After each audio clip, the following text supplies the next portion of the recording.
Fala pessoal, professor Marques Cruz com vocês aqui em mais um vídeo no canal Marques Edu. Hoje vamos dar continuidade à Lei 8.112, sendo que nós vamos ver hoje a parte 2 dessa lei, que vai do artigo 8 até o artigo 20.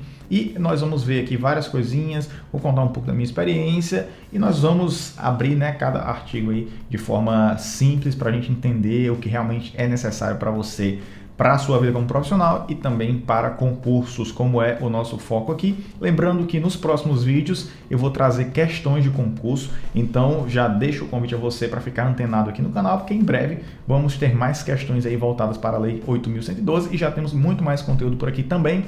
Então vamos lá, do que é que trata a Lei 8.112? Eu já falei na parte 1, que ela dispõe sobre o regime jurídico dos servidores públicos civis. Lembra que eu falei? Não remete aos militares civis da União, das autarquias e das fundações públicas federais. Só recapitulando, as autarquias DENIT, INSS, fundações IBGE, FUNASA, entre outras também que a gente teria. Então a gente vai começar falando aqui da nomeação, O que é em que situação que a nomeação ela irá acontecer? Então, a nomeação, ela far-se-á, ou seja, ela se fará, ela acontecerá, em caráter efetivo, quando se tratar de cargo isolado de provimento efetivo ou de carreira. Então, a nomeação, ela acontece em duas situações, para cargo efetivo ou cargo de carreira, certo? Não somente para cargo efetivo, mas também para esses cargos de carreira. Outra coisa,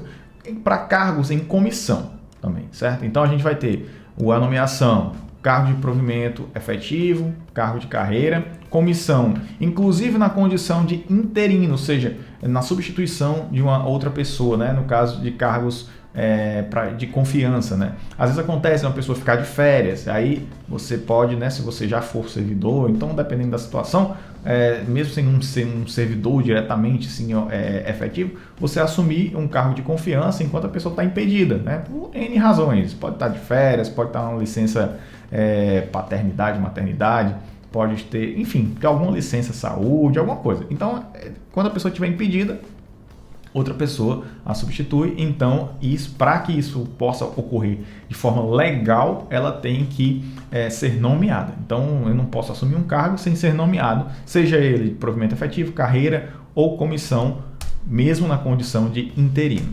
Então, pessoal, vamos ver aqui um pouquinho ainda mais sobre a nomeação. Parágrafo único.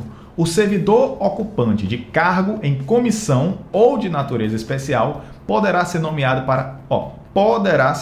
para ter exercício interinamente, ou seja, substituindo alguém, em outro cargo de confiança, sem prejuízo das atribuições do que atualmente ocupa, ou seja, se eu sou um professor, eu posso ocupar um cargo de coordenador de curso, diretor de campus, diretor de administração, diretor de ensino, alguma outra coisa assim, e sem que isso cause prejuízo às minhas atribuições como professor.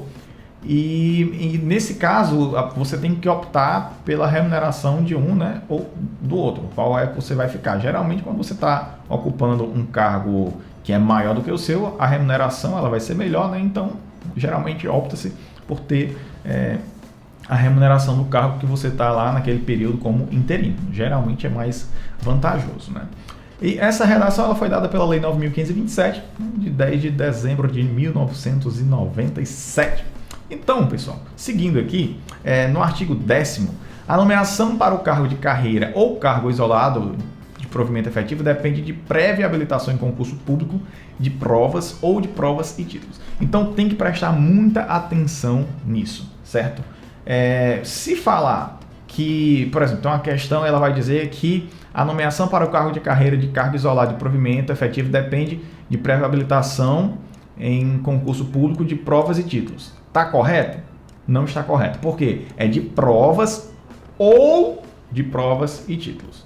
Então, se eu disser só a metade, não vai estar correto. Por quê? Porque dá a entender que é somente prova. Mas pode ser prova, provas e títulos. Inclusive, essa prova ela ainda pode ter uma parte prática, que vai entrar dentro dessa parte de provas. Como eu já falei, já mencionei em outros vídeos aqui no canal. Existem situações que a pessoa vai trabalhar com um técnico muito específico de alguma área, biológica, ou então um técnico de laboratório, né? Especialmente os laboratórios de ensino, de química, física, laboratório de eletrotécnica. A pessoa precisa saber, conhecer os equipamentos, da biologia, da química. Então, não adianta só você ter o conhecimento teórico e tentar trabalhar no laboratório. Então, muitas vezes existe essa prova, né? Por exemplo, na minha área, né, de atuação. Você é técnico de laboratório da eletrotécnica. Então, a gente vai ter aqui uma etapa das provas que é montagem de chave de partido, por exemplo. Então, cada área, né, vai ter lá, então, sei lá, o pessoal da química, fazer um experimento de picnometria, ou então de densidade, enfim, alguma coisa assim, certo? Então, é possível que haja também essas provas práticas. E isso vai entrar dentro da parte de prova. Então, pode existir prova, como comumente acontece para a prova de professores, a parte de títulos também, a parte de titulação. Sendo que também há concursos sem ser de professores que têm títulos, né? Geralmente cargos de nível E. Dificilmente, eu não conheço particularmente cargos de nível D, nível médio, técnico, que exija títulos, né? Geralmente cargos de nível superior, seja para docente ou técnico. Essa nomeação para carreira, né, para cargo de carreira ou cargo isolado de provimento, depende dessa prévia habilitação em concurso público. Você tem que ser aprovado na prova de concurso de prova ou provas e títulos e tem que obedecer a ordem de classificação e o prazo de sua validade. Então a gente vai ver como é essa questão do prazo de validade e essa ordem de classificação, né? A gente sabe que isso tem que ser colocado de forma muito clara, porque é muito comum acontecer em prefeituras de interior que a pessoa passe e seja chamado primeiro ou terceiro lugar e o primeiro lugar está lá. Como é que pode? A pessoa foi aprovada em primeiro e não foi chamado primeiro, é primeiro ou terceiro. Então acontece essas coisinhas assim. No serviço federal é muito difícil, eu acho que é quase impossível, porque se você entrar na justiça é causa ganha, porque está estabelecido em lei, né? Então, se você ficou em primeiro lugar, você tem que ser chamado primeiro, certo? Lógico que há situações que uma pessoa que ficou numa classificação abaixo da sua, ela possa passar quando a gente começa a pensar em cotas, né? Que tem cotas para, por exemplo, negros, deficientes, né? Ou pessoa com deficiência. Então, aí já muda a sequência. Então, talvez, se você for olhar na classificação geral, talvez você tenha ficado acima da pessoa, mas como tem essa sequência, ele pode mudar. Mas, né, o que está falando no artigo 10º é que essa nomeação ela vai depender de uma prévia aprovação em concurso público e você tem que ter a habilitação, né, habilitação específica para assumir aquele cargo.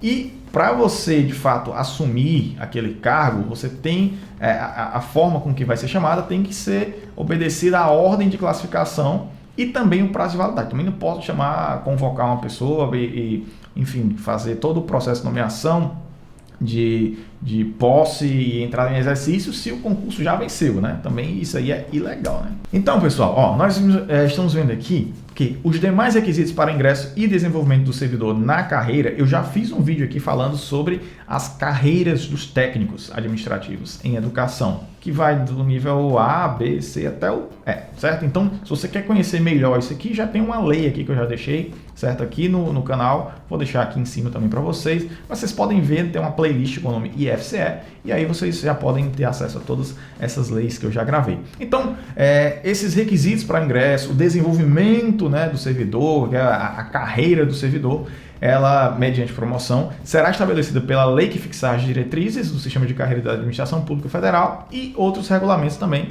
que a gente tem aí algumas leis que vão tratar sobre isso, dependendo especificamente do cargo, né? Quando a gente está falando de educação, já tem aqui no canal. Então, seguindo lá no artigo 11º, a gente vai ter o seguinte, falando um pouco sobre o concurso público, certo? Então, o concurso público, como nós até demos uma pincelada aqui, o concurso público será de provas ou de provas e títulos, certo? Então, isso tem que ficar muito claro na sua mente. Provas ou provas e títulos. Cuidado com esse ou. Às vezes, a prova do concurso coloca um E. Então, já muda tudo. Então, ou é provas ou é prova e título, certo? Então, a gente vai ter só provas ou provas e títulos. Podendo ser realizado em duas etapas. Pode ser realizado em duas etapas. Uma prova escrita e depois uma prova prática, como falei, então uma prova escrita e depois uma prova de título, conforme dispuserem a lei e o regulamento do respectivo plano de carreira, condicionada à inscrição do candidato ao pagamento do valor fixado no edital, quando indispensável o seu custeio e ressalvadas as hipóteses de isenção nela expressamente previsto. Lógico, cada edital vai ter lá, às vezes, se você tiver sido mesário tantas vezes, tiver doado sangue tantas vezes, ou doador de medula óssea, enfim, geralmente os editais têm as condições de isenção, e isso, né, é você verificando os editais, vai ter lá especificamente, lá expressamente previsto, mas para você poder fazer um concurso, obrigatoriamente você tem que estar inscrito nele, né? Você não pode chegar lá na hora da prova e dizer, não me inscrevi, mas eu quero fazer a prova para cá. Não pode. Então, é uma coisa meio óbvia, né? Mas a gente sabe que na administração pública, tudo que é cobrado, a gente só pode fazer aquilo que está expresso em lei. Não é assim, se não tem na lei, não é proibido. Não, na administração pública você só pode fazer se estiver na lei. Então, para evitar, né, algumas coisas aí. Então, por isso que está especificando isso aqui, certo? Então, para você poder fazer a prova, tem que estar inscrito no concurso e tudo mais. Vai falando sobre a isenção também. No artigo 12º, ele vai falar sobre a validade do concurso. E isso cai muito, mas cai muito, muito, muito, muito mesmo, certo? Então, perceba que aqui tem algumas palavras que são muito importantes. O concurso público terá validade de até 2 anos, podendo, não obrigatoriamente, podendo ser prorrogado uma única vez por igual período. Então, quando a pessoa cria o edital, ela vai dizer a validade daquele concurso. Pode ser 1 ano, pode ser 6 meses, né? Geralmente, a gente vê 1 ou 2 anos, certo? Tem concurso que bota para 1 ano, tem concurso que bota para 2. Nesse período que a gente está vivendo agora, de meio de crise no Brasil, geralmente os editais estão colocando 2 anos. Por quê?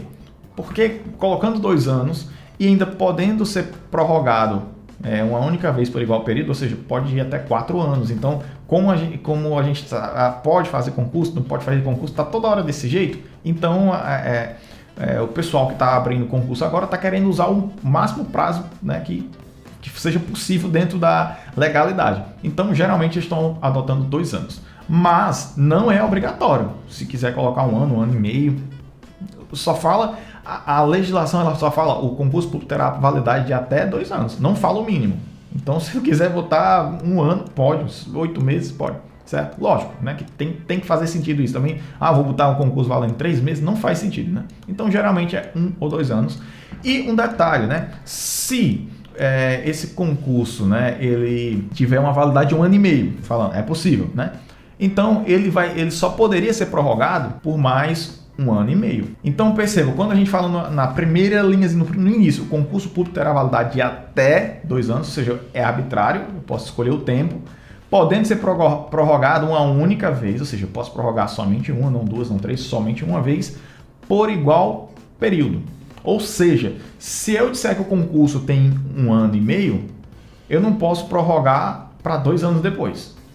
Eu não posso prorrogar para 6 meses depois. Eu não posso prorrogar para 10 meses, para 1 ano. Então, se eu disser que ele tem 1 ano e meio, quando eu for prorrogar, ele vai ser prorrogado obrigatoriamente por 1 ano e meio, certo? Então, o tempo da prorrogação é obrigatoriamente igual ao tempo da validade do concurso, certo? Então, o concurso tem validade de até 2 anos e a prorrogação é o período que foi definido anteriormente, certo?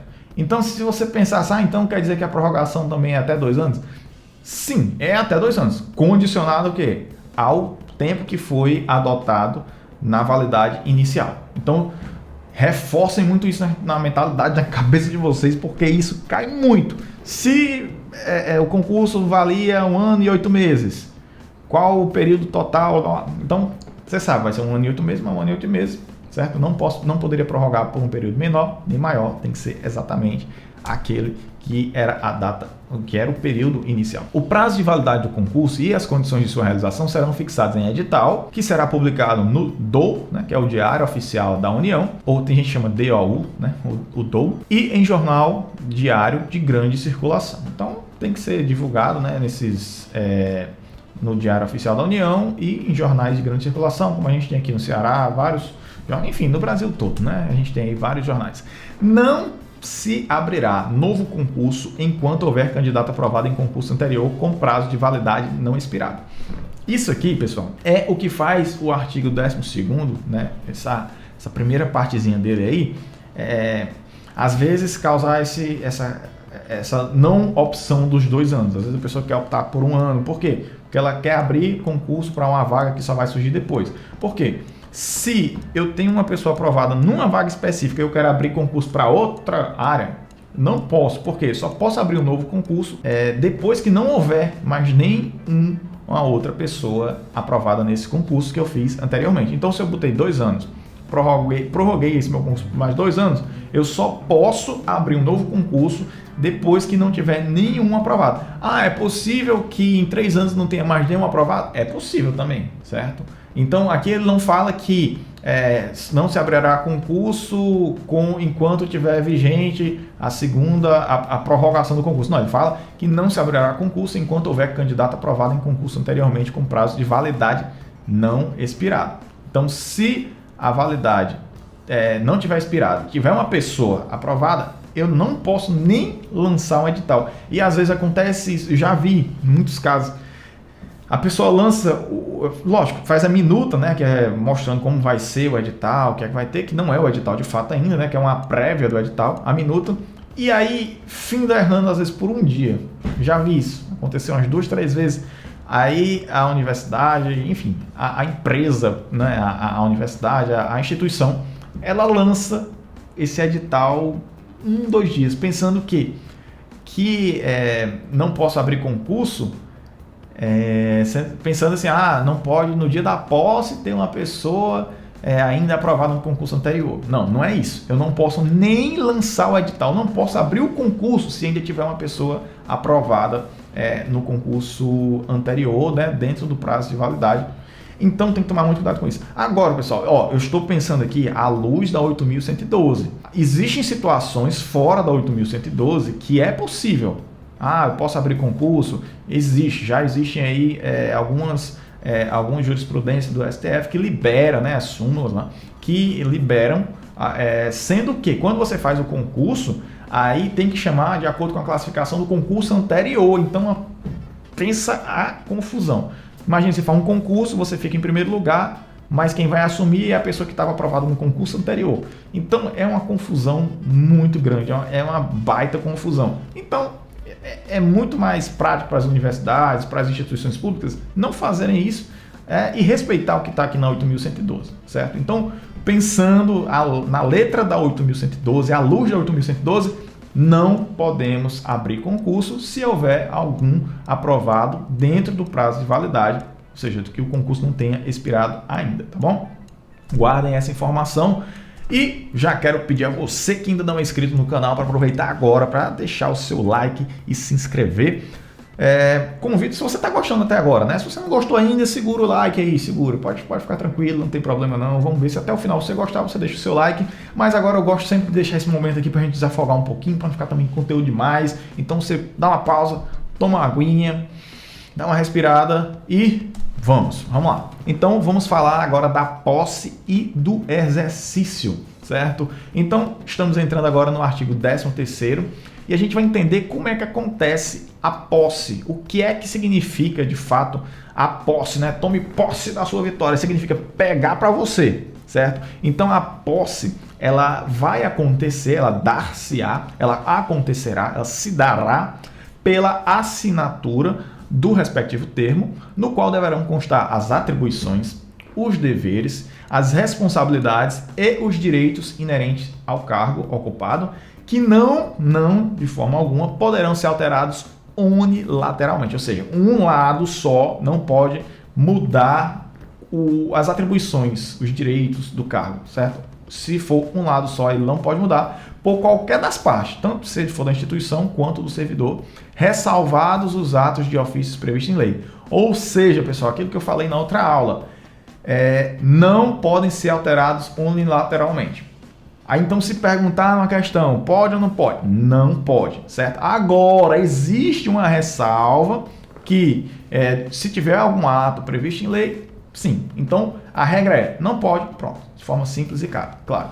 Então, a gente vai ter que, a posse ela vai se dar por assinatura de um termo mesmo, então você tem lá o termo de posse, que você vai, pronto, geralmente quando é concurso grande, você tem uma cerimônia de posse com no caso dos institutos federais, universidades, com reitor, pró-reitor, e enfim, vários servidores, tem aquele momento lá, tem a sua foto bonitinha que você bate, aquele momento assim que é marcante na vida de todo mundo. Então, existe aquele momento que você assina o termo de posse, certo? E lá naquele termo de posse tem todas essas informações. Dificilmente a pessoa lê, né? Que é aquele negócio muito rápido. Chama seu nome e você vai lá e assina, bate a foto e pronto. Depois, vida que segue. Então, pessoal, a gente vai ter esse momento, certo? E depois que você é nomeado, a posse, ela tem um prazo para acontecer. Não necessariamente, foi nomeado hoje, você já vai ter que tomar posse amanhã e entrar em exercício depois de amanhã. Não, não é bem assim, certo? Por quê? Porque às vezes você mora em outra cidade, você tem um outro emprego, aí tem que, enfim, tem que dar baixa na carteira, aí vai todo aquele negócio lá, aquela burocracia. E é uma complicação, muita documentação, muito exame médico que você vai ter que fazer para poder assumir o cargo. Então tem muita coisa, né? Às vezes tem família, matricular filho em colégio, dar emprego da esposa, do marido. Então é uma logística muito grande, né? Quando você passa no concurso na sua cidade, aí é muito bom, né? Mas quando você tem que mudar de estado, cidade, às vezes estado, então complica mais um pouco. Então, para ressalvar essas pessoas, a Lei 8.112, ela fala que a posse ocorrerá no prazo de 30 dias contados da publicação do ato de provimento. Então, teve o ato de provimento, com 30 dias vai acontecer a sua posse, certo? Então, a gente tem funcionando dessa forma e a gente tem mais uma coisinha aqui, né? Que se essa posse for acontecer por alguém que já é servidor, e se na data da publicação do ato de provimento ele tiver em alguma licença, essa licença vai estar prevista lá no inciso 1, 3 e 5 do artigo 81, certo? Que vai dizer o quê? Quais são essas licenças? Motivo de doença, pessoa da família, serviço militar, capacitação, então esse tipo de coisa, certo? Então, se a pessoa estiver dentro dessas condições, aí o prazo ele vai ser contado a partir do término desse impedimento, certo?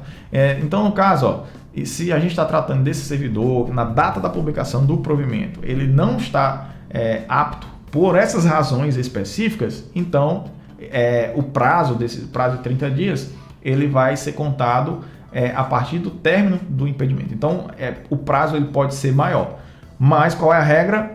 30 dias. Então, a gente vai ter o prazo 30 dias para a publicação do ato de provimento. E aí, pessoal, agora a gente vai entender uma coisa aqui que muita gente se confunde, certo?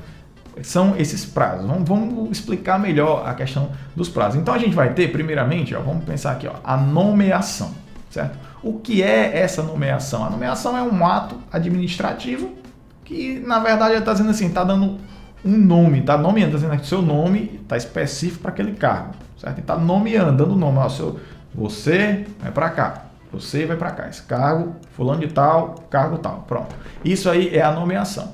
Depois da nomeação, só para você ser nomeado, você nem é servidor ainda, só foi nomeado. Nomeação não é uma coisa, por quê? Porque a cereja do bolo mesmo, né? Ainda não é a cereja, vamos dizer que aqui é a camada do bolo ali, a cobertura. A cereja vai ser no final. Então, a cobertura do bolo vai ser o quê? A posse. Então, você é nomeado, e aí você tem 30 dias para posse. Depois que você é nomeado, tem até os 30 dias para posse, que aí você vai ter que fazer toda aquela questão burocrática. Aí vem aqui a camada, aqui como eu falei, né, é aquela camadazinha da cobertura do bolo. Aí vem a cereja do bolo, porque a partir da nomeação, você ainda não é considerado servidor, certo? Inclusive, né, se você não tomar posse, né, dentro de um prazo legal, que é isso que a gente acabou de falar, você vai ter que, a sua nomeação ela vai ser tornada sem efeito. Muita gente confunde dizendo, você vai ser exonerado. Não, você não vai ser exonerado porque você não é servidor ainda. Então, para você poder ser exonerado, você tem que ser servidor. E quando é que eu me torno servidor? Pelo amor de Deus, Marcos, você vai se tornar servidor a partir da assinatura do termo de posse. Então, depois, se depois da posse, que tomou posse, aí já estou trabalhando, calma, pequeno gafanhoto, você tomou posse, você ainda tem aí um período para poder entrar em exercício. E qual é esse período máximo que você pode demorar para entrar em exercício? 15 dias. Então a gente tem esse tempo aí, a gente tem nomeação para posse até 30 dias, posse para exercício até 15 dias. Mas é muito comum acontecer o seguinte, eu particularmente tomei posse, já queria entrar em exercício no outro dia, até porque eu pedi vacância do meu outro cargo, então eu fui meio que obrigado mesmo a pedir vacância num dia e já entrar no outro para eu ter a continuidade, né, de todas as características como servidor, então do regime previdenciário, né, a contabilização, enfim, tudo. Então eu mantive mesmo a matrícula, tudo porque eu já era servidor federal e eu passei para outro cargo dentro da administração pública federal, então ficou tudo dentro de casa e eu tomei posse e já assinei o termo de posse e entrei em exercício, também assino o termozinho lá, né, para poder entrar em exercício, tudo na mesma hora. Então, é muito comum acontecer isso, né? Posse e exercício na mesma hora. Agora, se eu não pudesse, se eu quisesse, como eu falei anteriormente, eu quero demorar mais um pouco porque eu tenho que me organizar, vou mudar de cidade, fazer mudança, tudo isso, eu estou vendendo as coisas da casa que eu vou mudar para compensa mais, morar lá no outro lado e vender as coisas e comprar lá, porque eu moro no sul e estou indo para o Nordeste, ou vice-versa, estou no Nordeste, preciso ir para o Sudeste, muito longe. Então, você tem esse prazo para poder se organizar, comprar passagem e tudo mais, certo? Então, se você não puder tomar posse daquele dia, você tem que, enfim, fazer o comunicado para poder usar esse prazo aí, que da nomeação dá até 45 dias. É muito importante a gente ter isso aqui fixado na nossa mente, né? Para evitar aí essas confusões em relação a esse tipo de questão. A posse poderá dar-se mediante procuração específica. Então, não obrigatoriamente você precisa estar lá no ato da posse. Você pode fazer uma procuração e outra pessoa tomar posse por você, certo? Só haverá posse nos casos de provimento de cargo por nomeação. Se não for cargo de nomeação, não vai ter essa cerimônia de posse, certo? No ato, não é nem a cerimônia, né? O ato da posse mesmo, com a assinatura do termo de posse. No ato da posse, o servidor apresentará a declaração de bens e valores que constitui seu patrimônio e declaração quanto ao exercício ou não de outro cargo, emprego ou função pública. Será tornado sem efeito o ato de provimento se a posse não ocorrer no prazo previsto no parágrafo 1º desse artigo. Então, passaram os 30 dias ou aquelas condições lá que a gente viu, e a pessoa não assinou o termo de posse, então ela vai ser o quê? Ela não vai ser exonerada, né? Porque ela não é servidora ainda, né? O que vai acontecer? A gente vai ter que aquele ato de provimento da posse, ele vai ser tornado sem efeito. Então vai ser só isso. Vai ser tornado sem efeito, não vai ser exoneração.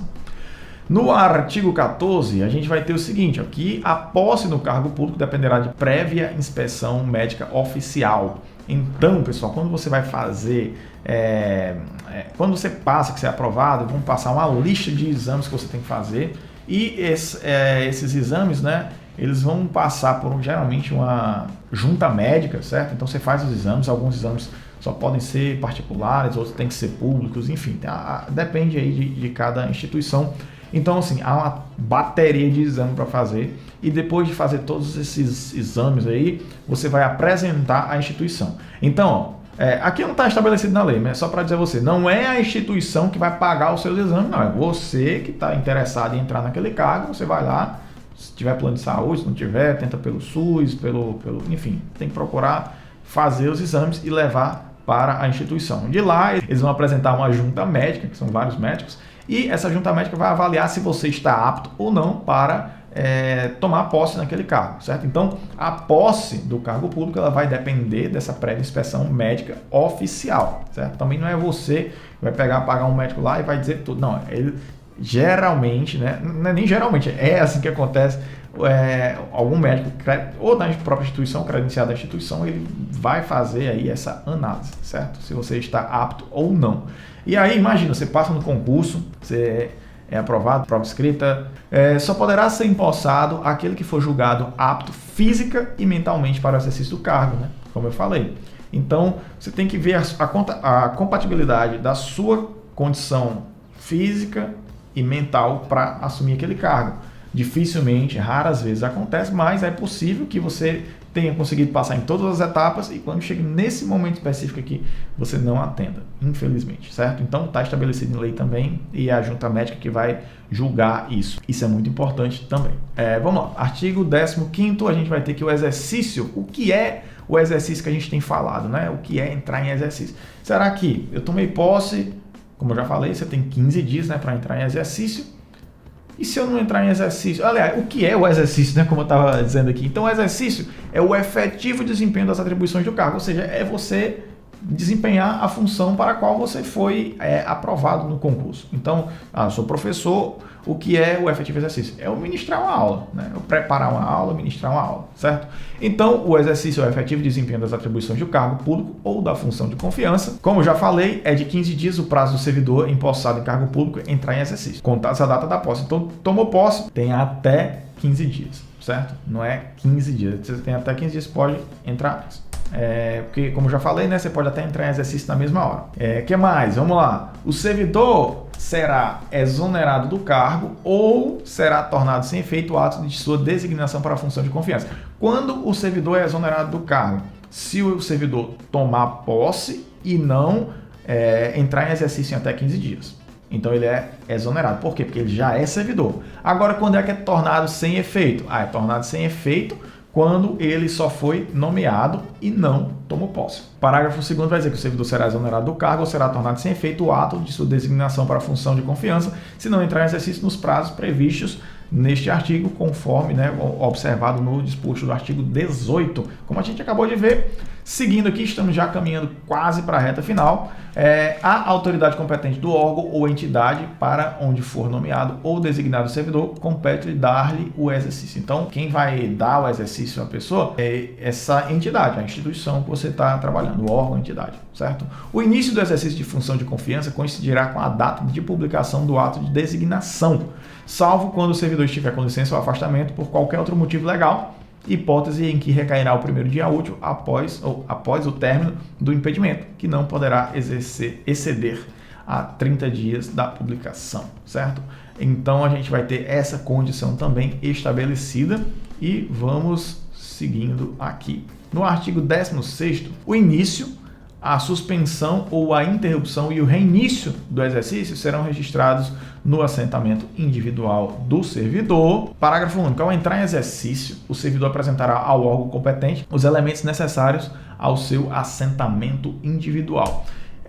Que mais? A promoção não interrompe o tempo de exercício, certo? A promoção ela não vai interromper o tempo de exercício quando você for promovido, né? Que você crescer na sua carreira. Ela vai contar do zero de novo? Não. A promoção não interrompe o tempo de exercício, certo? Você vai ter aí a contabilização do seu tempo de exercício, que é contado do novo posicionamento da carreira a partir da data de publicação do ato que promover o servidor. Então você muda, né, do nível, mas a contabilização ela vai acontecer baseado no tempo de exercício da sua função. Artigo 18º. O servidor que deva ter exercício em outro município em razão de ter sido removido, redistribuído, requisitado, cedido ou posto em exercício provisoriamente terá no mínimo 10 e no máximo 30 dias de prazo, contados da publicação do ato para a retomada do efetivo desempenho das atribuições do cargo, incluindo nesse prazo o tempo necessário para o deslocamento para a nova sede.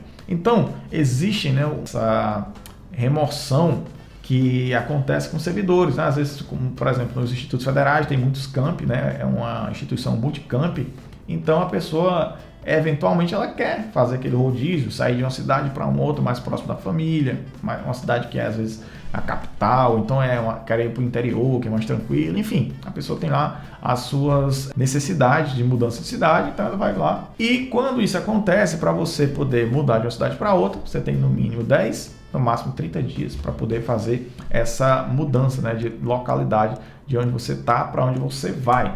Lembrando que a gente vai ter o seguinte: se o servidor ele se encontrar em licença, né, ou afastado legalmente, ele vai ter um prazo que ele vai começar a contar depois do término do impedimento. Então a gente viu que ele tem 10 dias, né, como eu coloquei aqui, ele tem no mínimo 10 dias, no máximo 30. Se a pessoa tiver com alguma condição de afastamento legal, ele vai demorar, esse prazo vai começar a contar depois desse impedimento. Então, quando acabar esse impedimento, é que vai começar a contabilização. Agora, se o servidor não quiser obedecer os prazos, eu estava doente, voltei, agora eu já quero entrar logo, eu posso? Pode. Então, é facultado, ou seja, o servidor ele escolhe declinar dos prazos estabelecidos no caput. Então, se o servidor disser, não, eu não quero esperar os 30 dias, eu quero esperar somente os 10, então ele tem que esperar os 10 e aí ele vai entrar logo, certo? Então, mais uma vez, reforçando aqui, se você não é inscrito ainda, agora sim, né? Agora, se você ainda não deu o seu like, agora é o momento de dar o seu like. Então, se você ainda não é inscrito, se inscreva agora para ajudar esse canal a crescer. Estou gravando todas as aulas aqui de forma gratuita para vocês, não sei se vocês sabem como é a vida do professor, não é fácil, né? Tem muito trabalho a fazer. Estou gravando essa aula aqui, ó, quase meia-noite para vocês.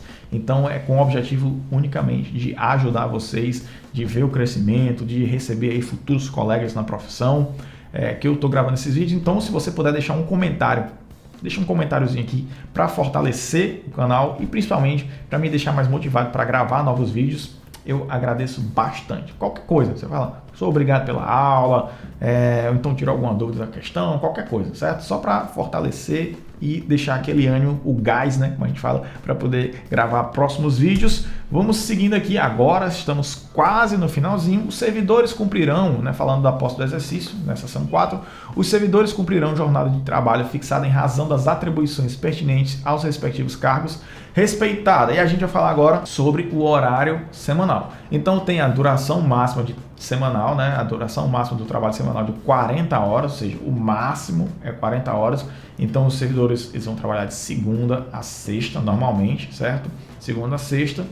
Observados os limites mínimo, que é 30 horas semanais, né, que é máximo de 6 horas e 8 horas diárias. Então, mínimo 6, no máximo 8. Existe aí uma tentativa muito já antiga das pessoas conseguirem trabalhar as 30 horas semanais, né, para poder ou trabalhar horário corrido, né, para evitar até o almoço na própria instituição.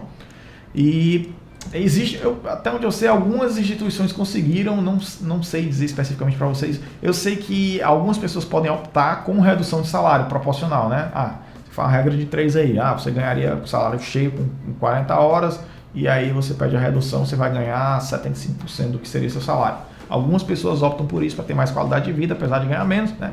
Mas aí também não vem ao caso aqui. Aqui está falando que a duração máxima semanal é 40 horas e o mínimo é 30, né? Então, durante a semana, a gente vai ter 8 horas diárias no máximo, né? E 6 no mínimo. Se a gente for pensar, né? Existem várias situações, aí tem servidor estudante, como é que fica a questão do horário. Então, a gente tem outras situações de flexibilização de horário, mas não vamos focar nisso agora, isso aí a gente vai ver lá na frente. Parágrafo 1º, o ocupante de cargo em comissão ou função de confiança submete-se a regime de integral dedicação ao serviço, observado o disposto no artigo 120. Podem ser convocados sempre que houver interesse da administração. O disposto nesse artigo não se aplica à duração de trabalho estabelecida em leis especiais, pessoal. Então a gente vai ter aí várias situações. Agora, no artigo 20º, né? A gente vai ver o seguinte, que o servidor ele é nomeado. Como é que fica a situação do tempo para ele poder ser considerado estável? Isso aqui, pessoal, gera uma baita confusão na nossa cabeça. Por quê? Se você olhar somente a 8.112, lá no artigo 20º, ela vai dizer: ao entrar em exercício, o servidor nomeado para cargo de provimento efetivo ficará sujeito a estágio probatório por período de 24 meses, durante o qual a sua aptidão e capacidade serão objetos de avaliação para o desempenho do cargo, observando os seguintes fatores. Então perceba, ele está dizendo aqui que são 24 meses, porém não são mais 24 meses, certo? São 36 meses. Lá no artigo 41 da Constituição Federal, ele fala o seguinte, são estáveis após 3 anos de efetivo exercício os servidores nomeados para o cargo de provimento efetivo em virtude de concurso público. Então, isso aqui, pessoal, foi alterado depois. Apesar de ainda estar escrito dessa forma na 8.112, se cair em questão são 3 anos, não são 2 anos, certo? Então, são 3 anos. Eu já passei por isso 2 vezes, né? Então, esperei 3 anos para dizer, agora eu estou estável. Agora como professor, né? Como docente. Esperei de novo 3 anos para poder... Ou seja, eu já era servidor antes, assumi o novo cargo, pedi vacância e assumi outro cargo. Eu ainda tenho que passar por todo esse processo? Sim, passo de novo. Então, na minha vida, eu já passei 6 anos sem ser estável, certo? Então, para você ter a estabilidade, não são 24 meses, são 36 meses, certo? E mais, né? São 36 meses, 3 anos de efetivo exercício. Não é 36 meses a partir da data da posse. Porque se você demorar para entrar em exercício, então se tiver algum afastamento por alguma razão, alguma licença, alguma coisa assim, não vai estar contabilizando. Então é 3 anos de efetivo exercício, certo? Pode durar mais de 3 anos, se a gente for contabilizar em termos de tempo mesmo, certo? Então, 3 anos de efetivo exercício. Então, para vocês ser considerado estável, você tem que passar por uma avaliação, certo? E essa avaliação de desempenho do cargo, ela vai observar o quê? A sua assiduidade, né? A sua frequência, a sua disciplina com o cargo, a sua capacidade de iniciativa, a sua produtividade e a sua responsabilidade. Então, tudo isso está lá na nossa emenda constitucional número 19, né, que enfim, altera essas coisas aí e reforça essa questão da assiduidade, disciplina, capacidade de iniciativa, produtividade e responsabilidade. Então, quando você vai fazer esse processo aí, você vai ser avaliado às vezes por seus pares, né, que são as pessoas que trabalham no mesmo nível que você, o seu superior, e aí as pessoas têm lá um formulário, vão dar uma pontuação para você, e dependendo da pontuação você vai ser aprovado ou não, certo?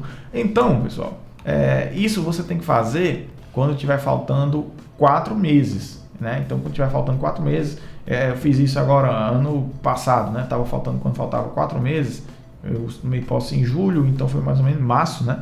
Então, em março, eu já estava organizando a documentação, março do ano passado, organizando a documentação, né, dessa avaliação, para que quando tivesse faltando os 4 meses, né, que é o que está colocado aqui, eu pudesse apresentar, né, essa minha avaliação de desempenho, certo? Que é o que estabelece na 8.112.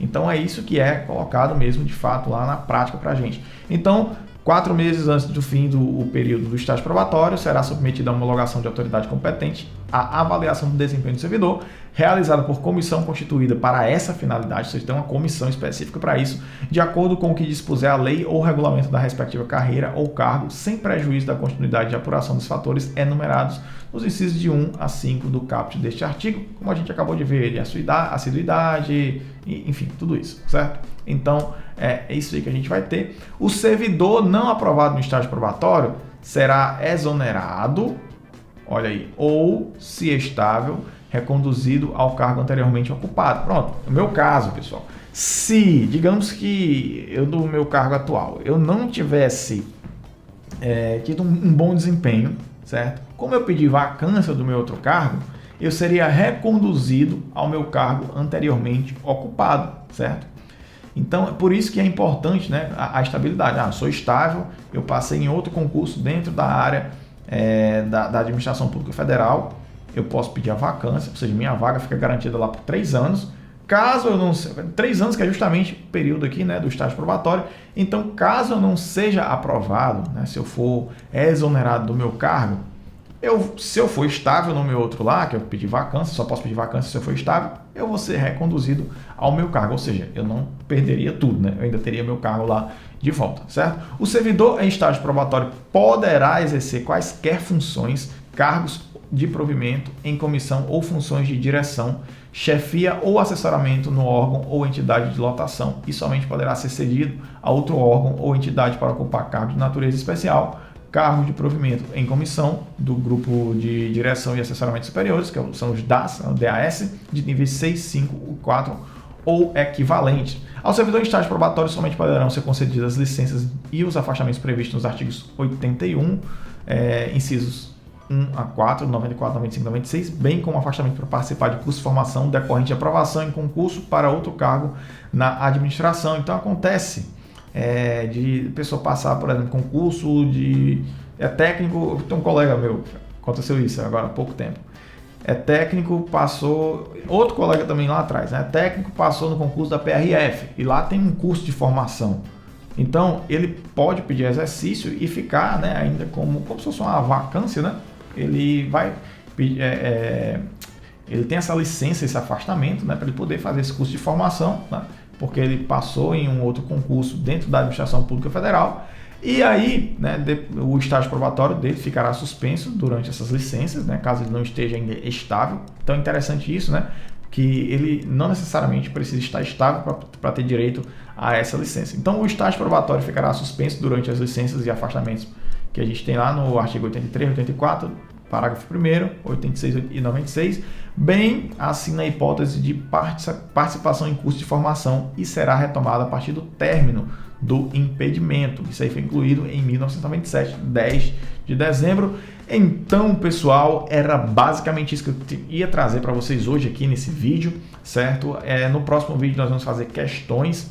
Então são questões aí muito específicas da lei. Eu vou tentar trabalhar nos próximos vídeos mais em questões de fato do que na lei, como eu estou trazendo aqui, para acelerar o processo e a gente focar naquilo que realmente cai no concurso. Essa lei, a 8.112, ela é bem extensa, eu ainda vou trazer no futuro, certo?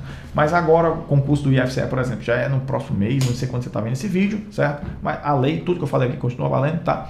Mas vou focar muito em questões aqui. Se você não é inscrito no canal, mais uma vez, cara chato, tô pedindo para se inscrever, mas se você não for inscrito ainda, não custa nada, se inscreve aí no canal, deixa o seu comentário, porque ele é muito importante, como eu já falei, para me motivar e também para ajudar o canal a crescer. Estamos crescendo aí bastante, estou ajudando várias pessoas, então para mim isso é muito satisfatório, saber que eu estou ajudando pessoas que às vezes não tiveram condições de comprar um material, estão aqui estudando, batalhando, vendo aqui o vídeo no YouTube para poder conseguir alcançar aquele seu sonho, que é a aprovação, a tão sonhada aprovação num concurso público, para um dia assinar o termo de posse e depois entrar em exercício e poder ser um excelente servidor, ao ir aí ajudando a várias pessoas, né, dentro da sua função na administração pública. Então, não esqueça de se inscrever, deixar o seu like e clicar no sininho para ficar antenado sobre todas as novidades. Até o próximo vídeo e valeu, tchau!